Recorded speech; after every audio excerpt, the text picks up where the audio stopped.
It was a cozy, busy Friday evening at the Hearth Cafe, a small but popular restaurant in the heart of the city. The warm lights glowed softly, and the smell of fresh bread and grilled food filled the air. Families laughed, couples talked quietly, and the sound of plates and glasses made the place feel alive. Among the waitstaff was a young black woman named Riley. She wore a crisp apron and a warm smile. She moved from table to table with calm confidence, making sure everyone was happy. She remembered names, listened carefully, and always treated each guest with respect. But at table 7, things were not peaceful. A man in his mid-50s, wearing an expensive suit and gold watch, sat with his arms crossed tightly. His name was Mr. Clay, and from the moment he walked in, he had a look of dissatisfaction on his face. He tapped his spoon on the table loudly. Then he said in a sharp voice, "Where's my water? I've been waiting forever." Riley, who had just brought him a glass a few minutes earlier, came over with a gentle smile. "I brought your water a moment ago, sir, but I can get you a colder one if you'd like." He sneered. "It should have been cold in the first place. What kind of service is this?" Riley nodded politely and left to bring a fresh glass. She didn't argue. She didn't show any anger, just calm professionalism. But when she returned with the water, things only got worse. Mr. Clay looked at the menu and snapped, "These prices are a joke. And I don't like being served by someone who clearly doesn't know how to handle customers." Riley gently placed the glass down. "I'm sorry to hear that, sir. I'll do my best to make things right." That made him more aggressive. He leaned forward and raised his voice so that nearby tables could hear. "You know what? I want to speak to the owner. I don't want to deal with you anymore. People like you don't belong in places like this." A sudden silence spread across the room. Forks stopped in midair. Conversations paused. Every eye turned to table 7. Riley stood still for a moment. She didn't blink. She didn't show anger. She just looked at him with steady, clear eyes. Then, very quietly, she nodded. "Of course," she said. "I'll let the owner know right away." She turned and began walking toward the back of the restaurant. Her steps were slow, but her head was high. Behind her, the man grumbled. "Finally, someone who actually knows what they're doing will come out." The kitchen doors swung shut behind Riley. The whispers began. "Did you hear what he said? That was awful." She didn't even flinch. Who calls the owner over something like that? The restaurant buzzed with quiet tension. Some people looked toward the kitchen, waiting. Others stared at the man with disapproval. But Mr. Clay just leaned back in his chair, looking proud of himself. He had no idea what was about to happen. No one did, because Riley wasn't going to fetch the owner. She was the owner, and the truth was about to change everything. Riley pushed open the kitchen doors and stepped into the quiet back area of the restaurant. The sound of sizzling food and clanging pans filled the room, but something felt different. The air was heavy. The cooks had seen her face. They knew something had happened. "Everything okay, Riley?" asked Marco, the head chef, wiping sweat from his forehead with a towel. Riley gave him a small smile and nodded. "Just another table 7. But her voice was softer than usual. Marco looked at her for a second longer, then nodded slowly. He'd seen her deal with rude customers before, but this time felt worse. Everyone in the kitchen could feel it. Riley didn't stop. She walked past the sinks, the storage shelf, and the staff lockers. At the end of the hallway was a small door with a brass plate that read, "Owner's Office." No one usually entered that door, except the general manager, or when someone was in trouble. But today, it was Riley who opened it. She stepped inside and closed the door quietly behind her. The office was simple. A wooden desk, a computer, some files, and a few photos on the wall. One picture showed Riley in an old uniform, smiling with the previous owner, Mr. Jenkins, a kind older man who had taught her everything. She sat down at the desk and took a deep breath. She remembered the day Mr. Jenkins handed her the keys. "You earned this, Riley," he had said. "You've worked every role in this place. Dishwasher, line cook, hostess, waitress. You are this place." And now she was the one people called boss. But she had chosen to keep things quiet. She didn't want special treatment. She wanted to earn her team's trust and respect by working beside them, not above them. Only David, the general manager, and Mr. Jenkins' lawyer knew the truth. Riley opened a drawer and pulled out a folder with official documents. She placed them neatly on the desk, just in case. Then she picked up the phone. "David," she said, "there's a guest causing a scene at table 7. He asked for the owner." David paused on the other end. "You sure you want to?" "I'm ready," she said. "It's time." Back in the dining area, the whispers were growing louder. "Did she go to get the owner?" "I hope she reports that guy. He was so rude." "She was so calm. I don't know how she does it." Mr. Clay checked his watch impatiently. He didn't notice the looks people were giving him now. They weren't looks of agreement. They were stares of judgment, disgust. "I don't have all day," he shouted toward the kitchen. "Where is the Ogoanier?" Then, the kitchen doors opened. Everyone turned to look. Riley walked out slowly, holding a calm but serious expression. Her apron was still on. Her name tag still read Riley, waitress. But something about the way she walked, the way she carried herself, it was different. The man's face twisted with confusion. "Did you call the owner, or not?" Riley stood in front of him. "Yes," she said clearly. "I did." "Well," he snapped. "When's he coming?" Riley looked him in the eyes. "She's already here," she said. The restaurant went silent. For a few seconds, the restaurant was frozen. The sound of forks clinking on plates had stopped. People held their breath. Even the music playing softly in the background seemed quieter. Mr. Clay stared at Riley, confused and annoyed. "What do you mean you're the owner?" Riley didn't flinch. She stood tall.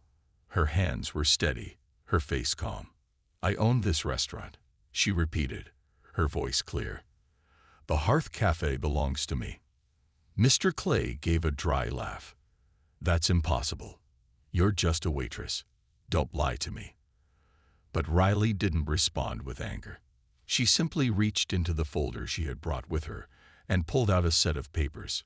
Quietly, she laid them on the table in front of him. One page had her name printed in bold letters, signed by the lawyer and previous owner. The proof of ownership. He stared at the papers, blinking. He looked back at her, still refusing to believe. This has to be some mistake," he stuttered. "You can't be. I mean, how did you?" Riley leaned slightly closer, her voice low but strong. "I started here washing dishes. Then I worked the kitchen. I learned every part of this place. I saved money for years. And when the old owner was ready to retire, he sold it to me. Because I earned it." People at nearby tables whispered in amazement. Some smiled. Others nodded, proud of her even if they didn't know her personally. Mr. Clay's face turned red. He looked around, now realizing that all eyes were on him. But Riley wasn't done. "You thought you could yell at me, call me names, demand someone above me, someone who fits your idea of owner," she said. "But I didn't rise to this position by meeting your expectations. I rose because I worked hard, stayed kind, and never quit." There was no shouting, no insults, just quiet strength. Mr. Clay didn't know what to say. His confidence cracked. His voice, once loud and proud, was now small. "Well, this food is still cold," he muttered, trying to change the subject. Riley nodded politely. "You're free to leave if you're not satisfied. We don't welcome hate in this restaurant." She waved gently to the hostess, who quickly brought him his check. At the far end of the room, a young girl sitting with her parents whispered, "She's the owner. She's amazing." The girl's mother smiled. "Yes, sweetheart, she is." Back at table 7, Mr. Clay stood up, grabbed his coat, and walked out of the restaurant. his head low, his mouth shut. No one stopped him. A few customers even clapped softly as the door closed behind him. Riley stood still for a moment. She took a deep breath. Then, like nothing had happened, she smiled and turned to the next table. "Can I get you anything else?" she asked kindly. A man at the table said, "Just a moment of your time." That was one of the most powerful things I've ever seen. Riley smiled. "Thank you, but I'm just doing my job." And with that, she walked back toward the kitchen, leaving behind a restaurant filled with silent respect and admiration. After Mr. Clay stormed out of the restaurant, the atmosphere slowly began to return to normal. But something had changed. People weren't just eating anymore. They were watching Riley. They were thinking. Some were whispering to each other. Others just stared with new respect in their eyes. The energy in the room had shifted. It wasn't just a dinner anymore. It was a moment people would remember.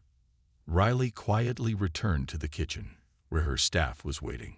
David, the general manager, had come in after she called him. He stood near the back door, arms folded, a small grin on his face. "I heard," he said. "You handled that perfectly." Riley gave him a tired but grateful smile. "He thought I didn't belong here." David shook his head. "Well, he was wrong. You are this place." The kitchen staff all nodded in agreement. Marco, the head chef, stepped forward. "You've always led us, Riley. You just did it without ever shouting about it." Someone in the back called out, "Yeah, owner or not, you're the heart of this place." A few claps broke out, small and warm, not loud or forced. Just honest appreciation. Riley's eyes grew moist, but she blinked quickly and smiled again. "Thank you," she said, "but we've got customers to feed. Let's get back to work." Back in the dining room, people weren't done showing love either. A woman at table 3 called her over. "Miss Riley," she said softly, "my daughter wants to speak with you." Riley looked down to see a young girl, maybe 10 years old, with curly hair and big eyes. "You're the boss?"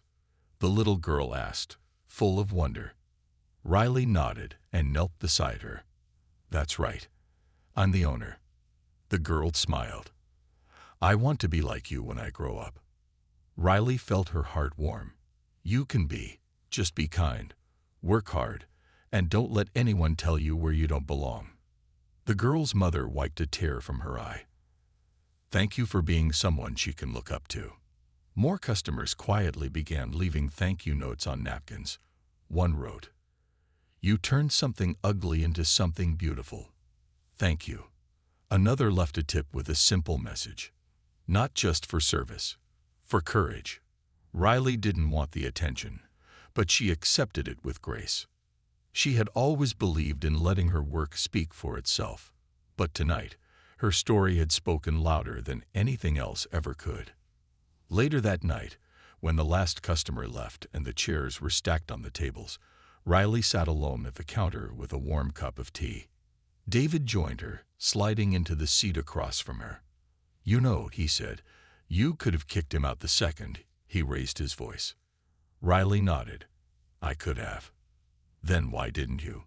She smiled gently. "Because sometimes people need to see the truth, not through yelling, not through anger, just through who we are." David leaned back, impressed. Well, they saw it tonight. Riley looked around the empty restaurant, the place she had built, loved, and protected. And in the quiet, she whispered, "I hope they never forget it." The next morning, Riley unlocked the front door of her restaurant just like she always did. The sun was barely up. The streets were still sleepy. The scent of fresh bread from the bakery next door floated in the air. She turned on the lights, brewed a pot of coffee, and began her usual routine, checking stock, wiping counters, preparing the register. But something felt different. Her phone buzzed again and again. At first, she ignored it, thinking it was just friends or maybe some staff running late. But when she finally looked, her screen was full of messages. "Riley, you're on the news. Did something happen at the cafe last night? Girl, "Is this you?" She blinked, confused. Then David rushed through the door, holding his phone in his hand. "Riley," he said, a little out of breath, "you need to see this." He pulled up a video that someone had recorded on their phone. It showed Riley standing tall in front of Mr. Clay, calmly saying the words, "She's already here." The video had gone viral overnight. Thousands of people had shared it. Tweets, posts, comments. It was everywhere. One post read, "This woman didn't raise her voice, didn't fight. She stood with grace and power. That's leadership." Another said, "Respect to Riley. The world needs more bosses like her." Riley stared at the screen, stunned. "I didn't want this," she said quietly. David smiled. "You didn't ask for it, but you earned it." Within hours, reporters were calling. A local news station wanted an interview. Then a national morning show sent an email. A popular social media influencer even posted, "Riley, if you ever write a book, I'll be the first to buy it." The cafe phone rang nonstop. "Can we talk to Ms. Riley? Is it true the waitress is actually the owner? We'd love to do a story about women in leadership." Riley didn't know how to feel. She wasn't used to cameras or interviews. She just wanted to serve good food and run her business with kindness. But deep inside, she knew this was bigger than her now. Later that afternoon, she sat in the office with David and the team. "I don't want to become someone I'm not," she said softly. "I'm not trying to be famous." David nodded. "Then don't change. Just tell your story." Marco, the head chef, chimed in. "You inspired a lot of people without even trying. Maybe the world needs to hear from someone like you." Riley thought about the little girl from the night before. The way her eyes had lit up. The way she had said, "I want to be like you." Maybe it wasn't about the cameras. Maybe it was about hope. That evening, the restaurant was packed. New customers walked in, some just to shake Riley's hand. A young man said, "I saw the video. You made me believe I can run my own place someday."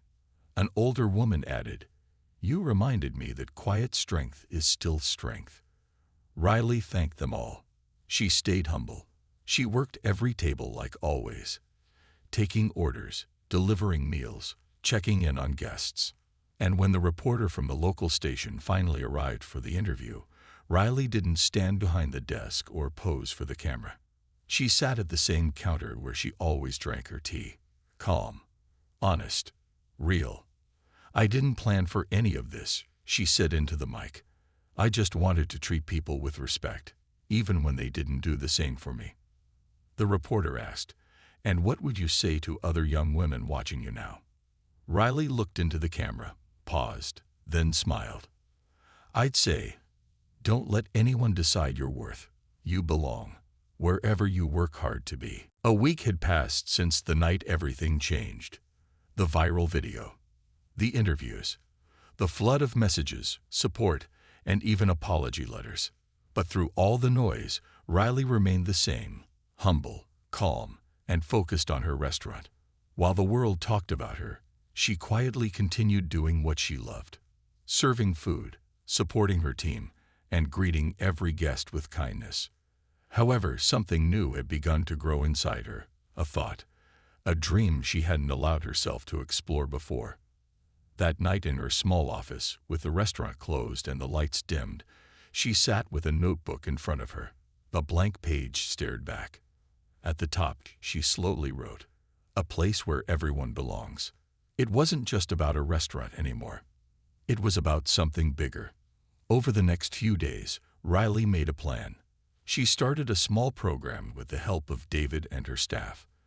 They named it Second Chance Shift, a training and job opportunity for people who had been judged, rejected, or overlooked. Ex-cons, single mothers, dropouts, people with dreams and nowhere to start. Riley welcomed them into her kitchen, into her dining room, into her world. She trained them, mentored them, and showed them the same strength and grace she had shown Mr. Clay.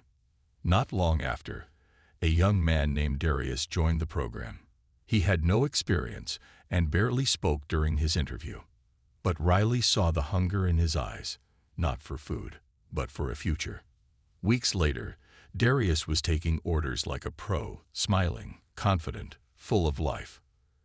"You gave me a chance when no one else would," he said one evening. "You saw me." Riley smiled. "Because I've been where you are. And someone saw me too."